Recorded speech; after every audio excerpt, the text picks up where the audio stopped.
Hi, I'm Lauren Saidel-Baker, and thank you so much for joining me for this November 14th edition of FedWatch.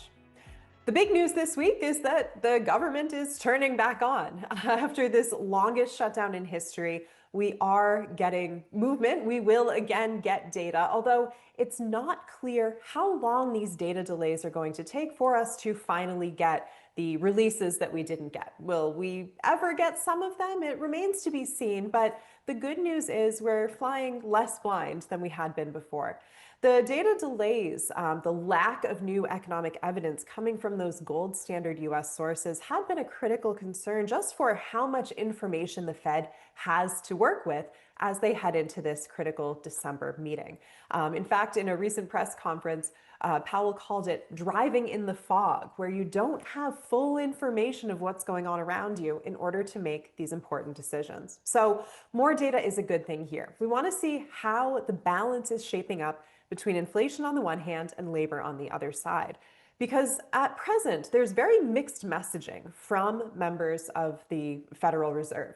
On the one hand, we have someone like Myron who's saying that there should be a 50 basis point cut in December, or at the very least 25 basis points. And on the other side, we recently got some acknowledgement from Susan Collins of the Boston Fed, who said she will oppose a cut, and other folks like Jeff Schmidt of the Kansas City Fed, who did oppose the last cut, who voted in dissent. So we'll see where all of these voices shake out as we do get some additional data points finally.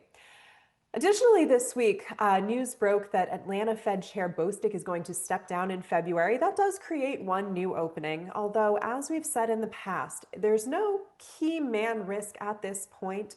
While we might see some new nominations come into a more dovish side of consensus, we don't see the Federal Reserve turning on a dime. And there is a lot of discussion going on, even amongst these existing members or potential new ones coming in, about where this balance breaks down. Which risk is the greater, the labor market side of things or the inflation side?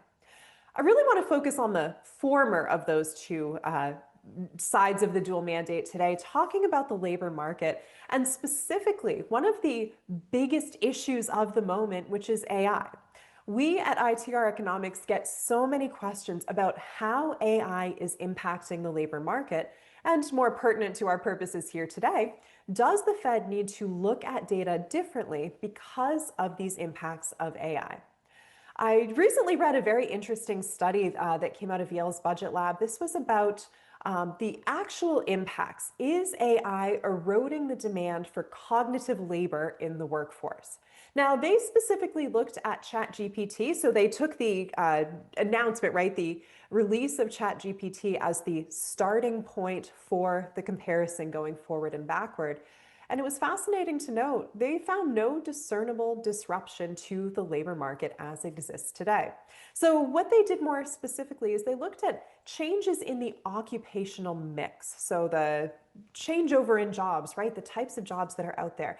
They looked at this a number of different ways, including generationally. So our younger workers, those folks who are just now entering the labor market, going into different types of careers because they see longevity there, versus maybe baby boomers are more concentrated in these legacy sectors.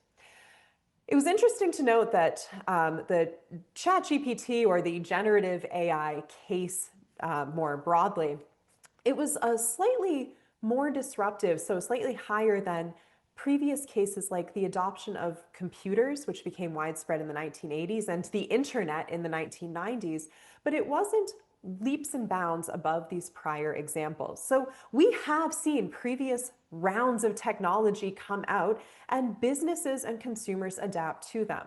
What was really most interesting to me is that the occupational mix actually changed the fastest back in the 40s and 50s.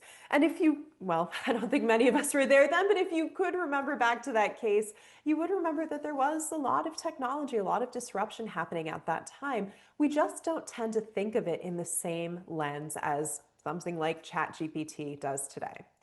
So more broadly, what's happening across the labor market is incremental change. Things like ChatGPT can be very impactful to especially an individual business, but also our overall productivity, our overall efficiency. It just doesn't happen overnight. we're still finding that companies haven't harnessed the power of this technology and aren't using it in a concrete and proactive way. The widespread impacts are just going to take much longer. We're talking years to decades, not a very short months to years type of framework. So, as someone like the Fed is looking at the impacts more broadly on the labor market, there's no reason to think that we need to make a complete 180, that we need to view this data differently today. There are many more broad impacts that are affecting labor market trends. A lot of them we've talked about in the past: labor availability, immigration for one, demographics for another. Those in the very short term are going to have much more important implications as the Fed is analyzing this labor market. So we will keep analyzing it there, right there with you. We hope you stay tuned. Join us again next week right here on FedWatch.